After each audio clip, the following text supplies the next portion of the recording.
Hi, my name is Naomi and this is the novelty era. In the late 19th century, the magic of moving pictures was born. It was a time of inventors and dreamers, individuals like Thomas Edison and the Lumiere brothers who saw the potential to capture life's fleeting moments and bring them to the masses.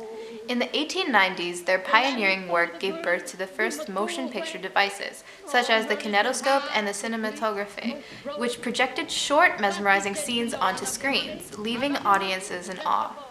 As we moved into the 1900s, cinema evolved rapidly, driven by technological innovations. Early filmmakers used hand-cranked cameras and simple black and white film stock, often made of celluloid, to record their stories.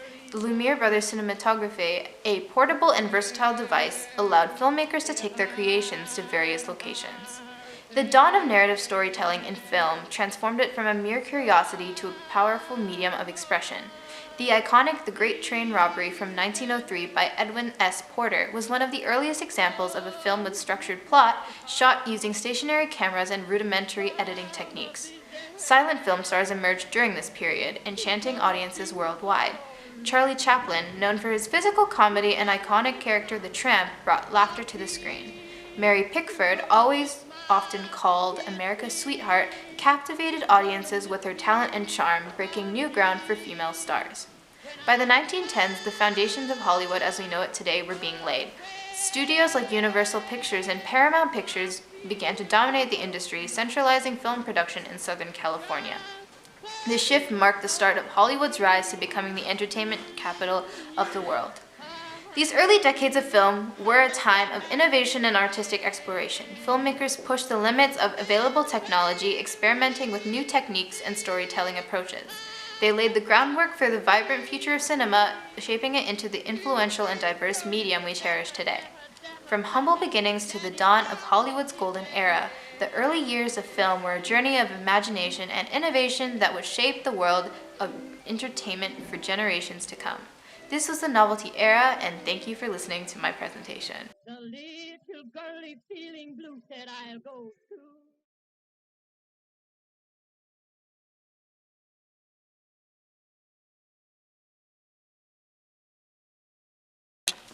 Hello, my name is Jada Sidhu, and today I will be talking about the film industry in the 40s. A lot of tremendous changes were made to benefit the film industry. Such changes include sound recording, lighting, special effects, cinematography, and the use of color. Without these things, we can agree that even our favorite movies would be pretty bad, right? Some important movies that impacted this industry forever were Citizen Kane, that came out in 1941, Casablanca, that came out in 1942, It Is a Wonderful Life, that came out in 1946, The Grapes of Wrath, that came out in 1940, and Little Woman, that came out in 1944. These movies have changed the film industry. These movies have changed the way that society has interacted with each other. These movies were made in a pivotal time in history. They relate to the audience what is happening around them in the world. Technicolor was a part of the innovative technology introduced to the film industry in the 40s. Technicolor is a three-color process using highly saturated colors.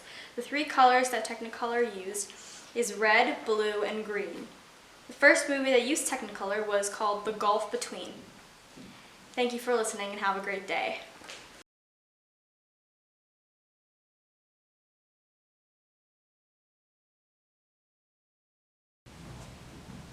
Hi everyone, my name is Angela. Today I will be talking about movie history back in the 1970s.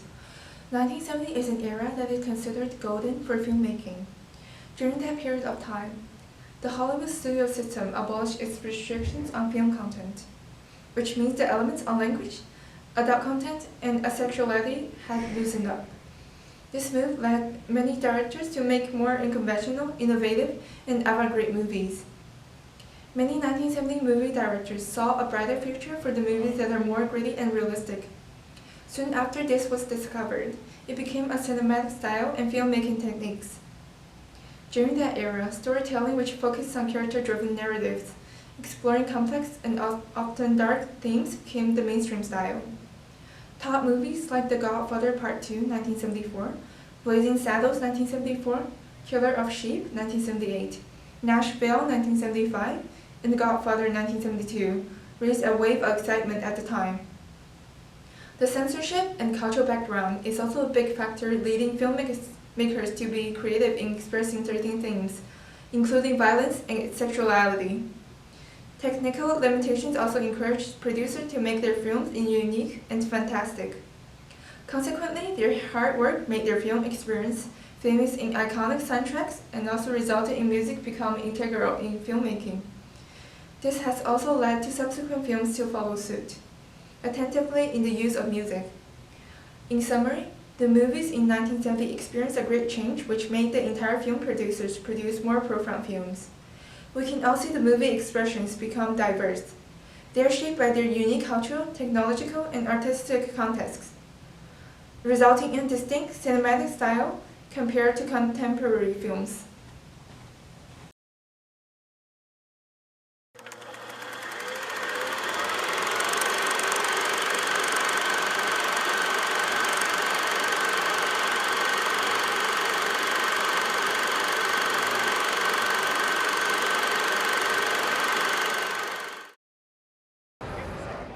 That's just it. Pineapple Whip, a soft-serve delight, has returned for another year at the county fair.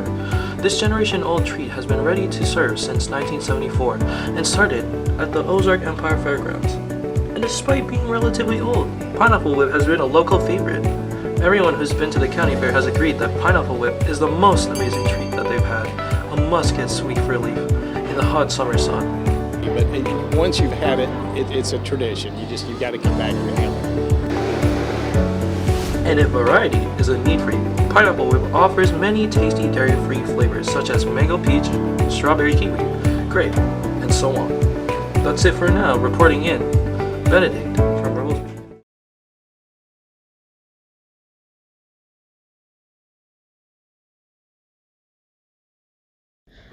Today I am at the Pineapple Whip stand for another year at the fair. They open during the summer. I am the operations manager of Pineapple Whip. I did not. My grandpa started it in 1974. Was trying to come up with a different kind of dessert, so he came up with a recipe that we still use to this day, and I guess the rest is history. 40 years now. Pineapple Whip contains no dairy. It's a non-dairy fruit juice-based soft serve. Their other flavors are mango peach, strawberry kiwi, grape, orange, and banana pomegranate, and the original pineapple. So Lulu is the name of our hula girl. My grandpa created her. He was looking for just some kind of different way to advertise and catch people's eye, and I think she does a pretty good job of that. For Rebel Media, I am Jinny Janpakasi.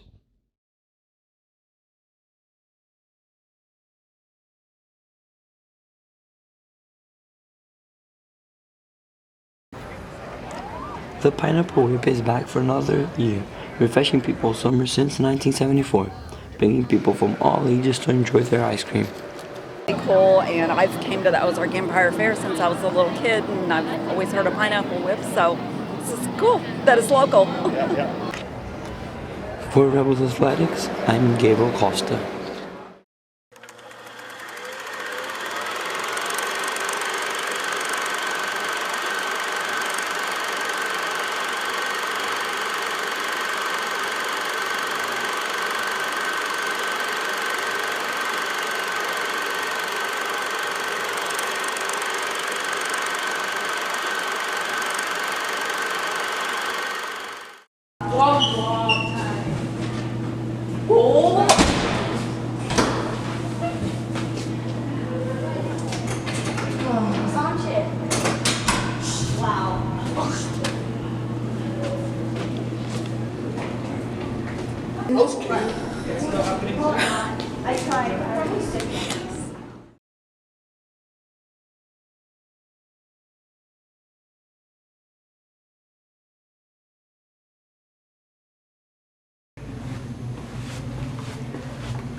Your name and spell it out for me. My name is Sarang, Sarang. So what is your role in the haunted house? My role, I'm in production. I'm supposed to act, sadly, and I'm making popcorn. You guys really should good. come. What is the theme for the haunted house? The theme are movies, specifically like famous horror movies. Oh, okay. And tell me more about the haunted house. So most of the movies are well known, such as Coraline, The Ring, Saw, and Goosebumps, and many more. And we worked pretty hard on them, which I'm kind of proud that we somehow finished it. The experience is quite fun. You get to become friends with many people, and you have lots of work experience. Whether you're in like company or production, you get to have like many different kind of experience. So what is your role in the haunted house? I have to scare the people first walking in by screaming. Oh. I'm a ventriloquist for Goosebumps, so yeah. How was your makeup done? Well, Olivia and Zoe did it for today and yesterday. And all the makeup that's done is like done by Zoe, Jackie, Olivia, Haven, and some other people.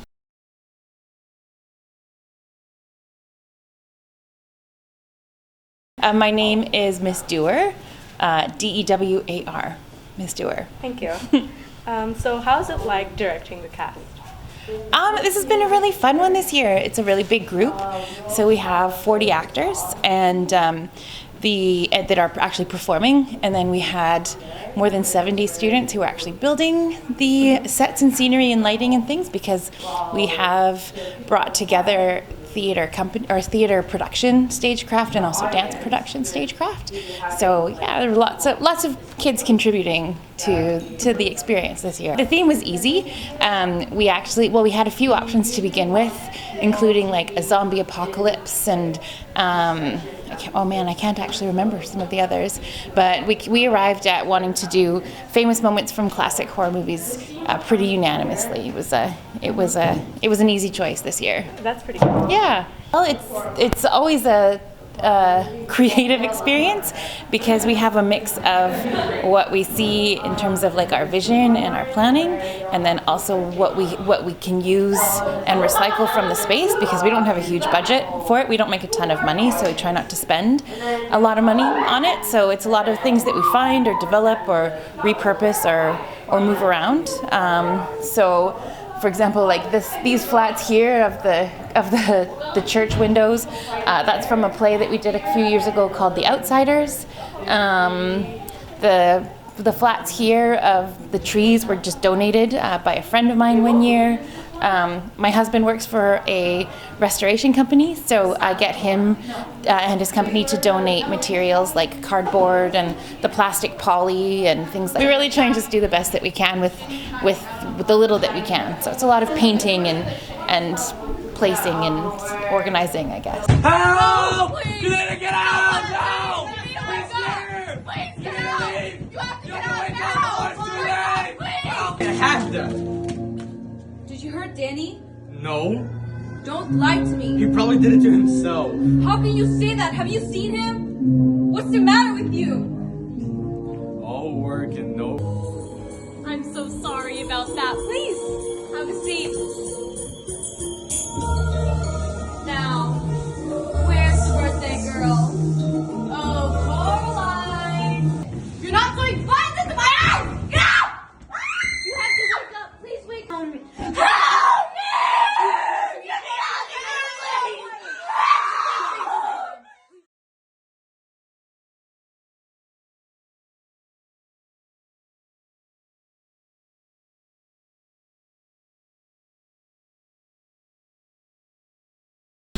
Good afternoon, students from Burnaby South. This is the report for Fear Factor in Burnaby South Halloween. And this is Chen. Fear Factor is a very popular event in the Burnaby South campus, which is pretty famous for the whole year. And now we will talk to some participants. The rules are very simple. What's your name? My name is Mr. Marzouk. How do you spell it? Marzouk. So, how would you rate the food from 1 to 10? 0 because I haven't tried it yet. Depends on how gross everything else. But by look, how would you rate it by look? It looks great actually. The first one, the appetites looks great. I wish I could have eaten it, but Miss Wang is the first one to choose, so it's okay. He's gonna throw up on you! 1 to 10, how would you rate this sandwich? 2.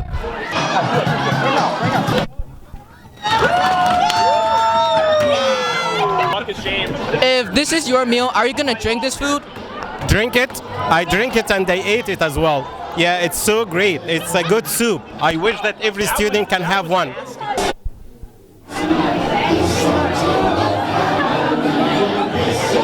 This is the biggest piece of salty drink in the world.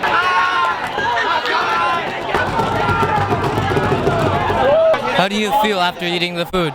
Bro, I feel like shit, bro. Do you feel like throwing up? Yes. Shit, like 100 out of 10, bro. It's pretty much. Yeah. Okay. It was ass. How would you rate it out of 10? For our final dessert dish, we have birthday cake. 7. Which are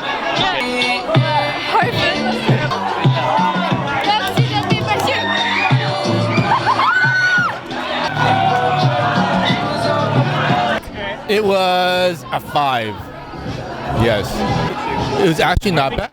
I gotta say, the garlic and the spice actually works pretty good. I would give it probably a 2 if it was mine. Yeah, I'd want a better birthday cake for sure. Okay, so are you gonna be in this event next year? I don't know if Mr. Lee and Miss Marzouk, everybody else is back. Yeah, I'll come back. Is this the worst food you've ever eaten in your life? I'll say yeah, like this one is the weirdest one. Me too. Like, I wouldn't eat this food every day. Which one was the worst? This one. This one is definitely the worst. That one. I didn't eat it, but I smell it. It's so bad. How did that one taste? It's like sour with stinky, some weird, I don't know. I can't explain that. It's so, it's like moldy. All right, thank you. Yeah, thank you.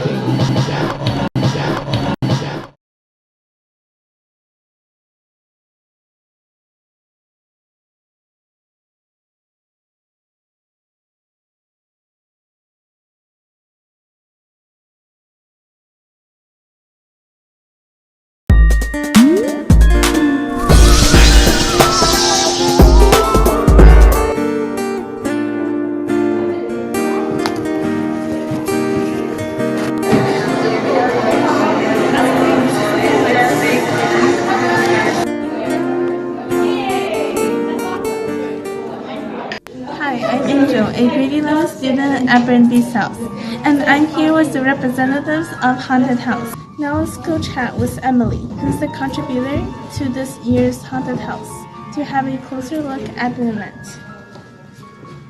My name is Emily Svanholm. The most difficult part for me, at least, is like a grade 12, because the grade 12s were put in charge of like taking care of the younger kids. Well, it's not really taking care of the younger kids. They can be hard to manage sometimes. We technically have 2 teachers, although one is more in charge than the other. Miss Dewar is in charge of like all theater oriented. Like any formal instruction, it was just figure it out on your own, kids. So as a senior, we already know how to act, so it was mainly helping the other kids learn how to like get into character and like sell it big and look scary, basically. And everybody voted on movie themes. So then we were split up into individual groups, and each individual group picked a movie theme that they wanted to do. Like, for example, my group picked Goosebumps, coming up with a bunch of ideas of being like, okay, if it's Goosebumps, gonna have R.L. Stein, gonna have Slappy, iconic characters, and then just like broad stroke ideas, and then just refining that into a script. I'm Sav, I'm in grade 11. I'm Katie, I'm in grade 10. Having to like act scared when you weren't, and those facial expressions. Probably like my group has like a lot of choreography, so like understanding how to do the choreography and stuff. I think it's just a lot of people like grew up with Coraline, so like if they see like, oh, like Coraline's in the haunted house, like a lot of people will like find that interesting. My name is Lucia and I'm in grade 11. My name's Avia and I'm in grade 12. There was a lot of like good jump scares, things that like I wasn't expecting, but it was also really loud. The acting was really good, screaming. They just come back to life. Yeah, my biggest fear was all the loudness happening. I give it like a 7.5. I'd give it an 8. Yeah.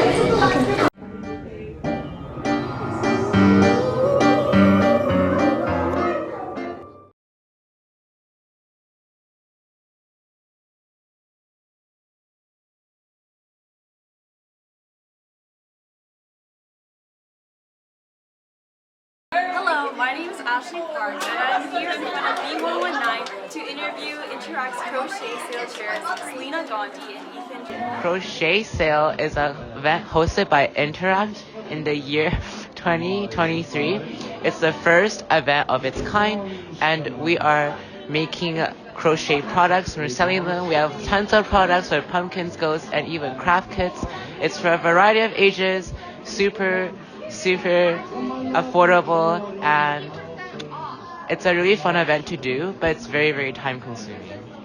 So some of the hardships we faced were during the preparation, such as like making the plushies. It's very time consuming and it takes about like an hour each. And also it's my first sale, so reaching out to all types of directors was quite a challenge, but we made it. So all proceeds go to Sound of Hope Bali, and that's a project Interact supports to provide resources and funds to the hearing impaired community in Bali, Indonesia. Wow, that sounds like an amazing event with great intentions. Rebels, stay tuned for upcoming events. Stay tuned for upcoming events.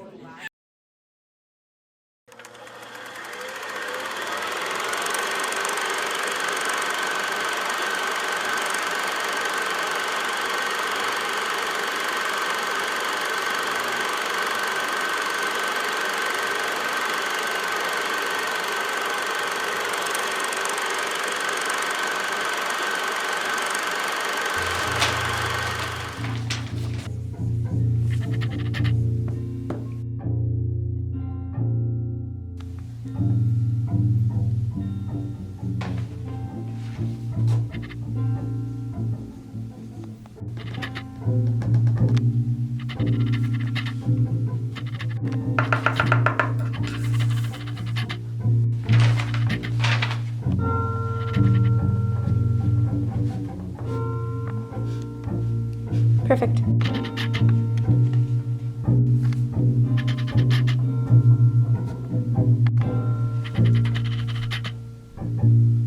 Looks like a big stomach, it is.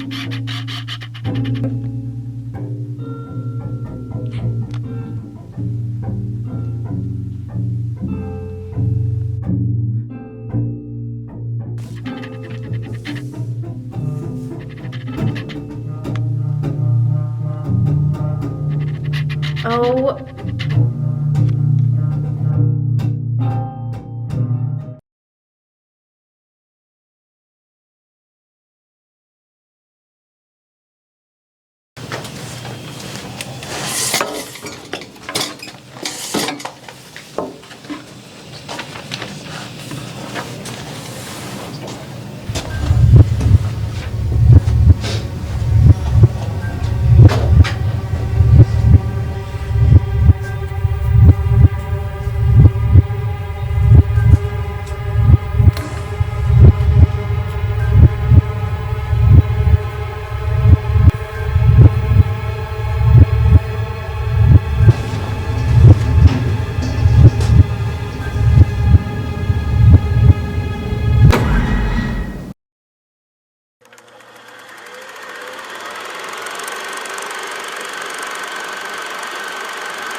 That math test was so bad. Like, oh my gosh.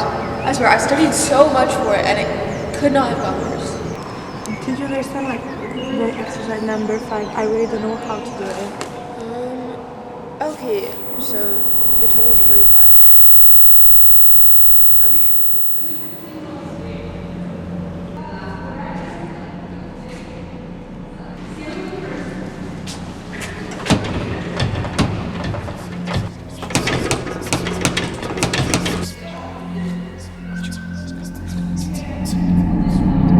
And then so you add that up and you get 8, and it's actually pretty simple. Abby, you okay?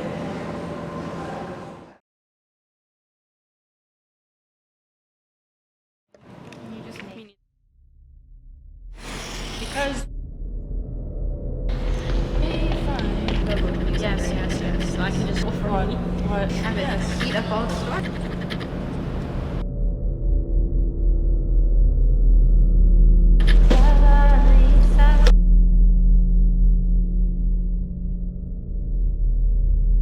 I don't know what else on that. I listen to Forever and Old. Thank you. Say it.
Oh, are you stuck?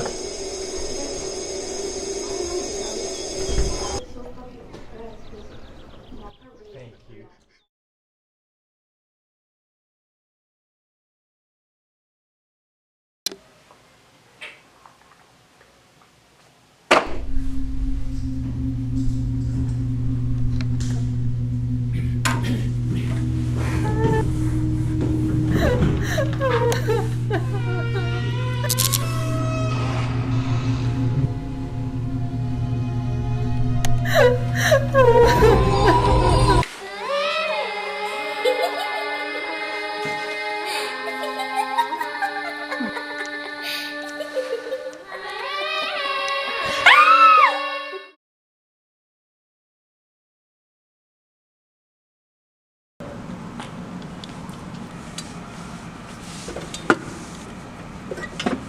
Just open it.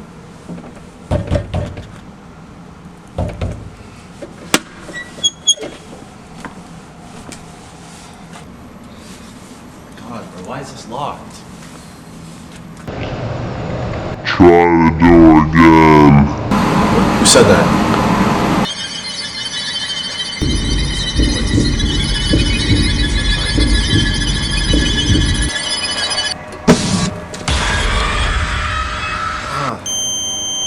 What's that?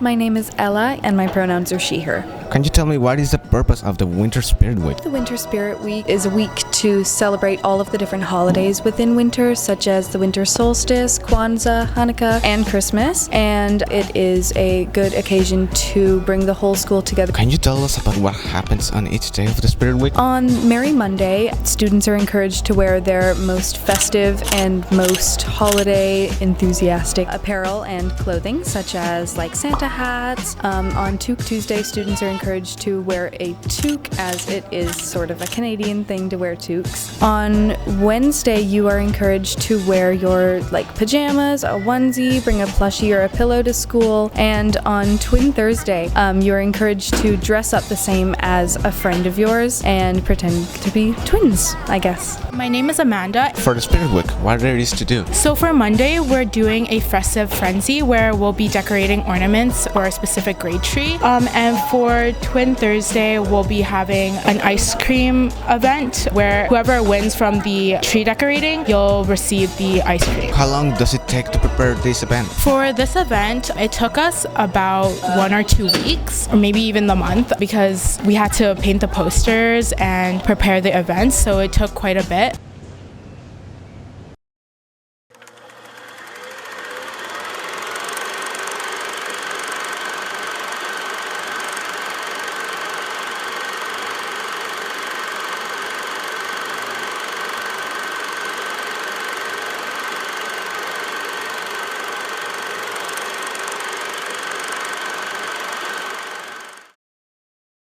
Hey, do you want to go for a walk in the park?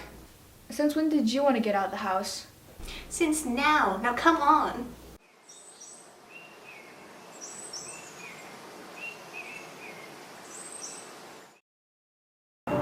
Did you finish that assignment last night about 12 nights? What? What assignment? The one that's due next class? I wasn't told about any assignments due last class. That's because you weren't there last class. You didn't wake me up! And why are we in the woods? Where are you even taking me? Well, it's scientifically proven that being in the great outdoors is great for your mental health. And where are we right now other than the great outdoors? Huh. I don't know. Great, we're lost. Did you bring your phone?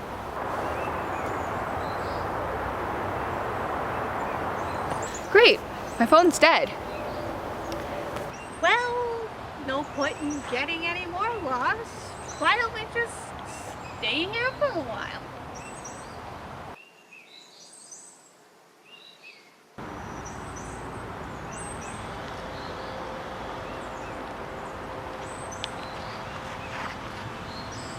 Andrew, are you gonna help me or what? You seem like you have it covered.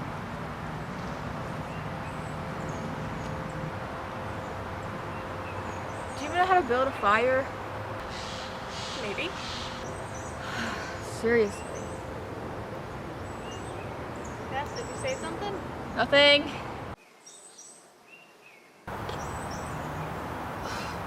Why are we in the forest? To go bask in great outdoors? Stupid. Who are you calling stupid? Look, I did this for the sake of your mental health. And even though I might have messed up a teensy bit, this is what I get? Fine.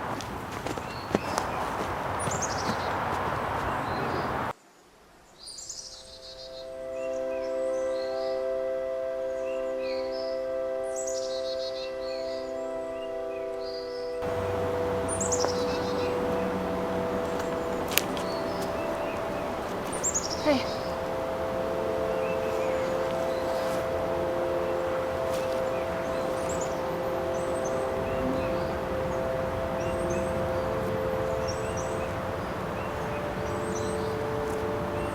Wanna get out of here?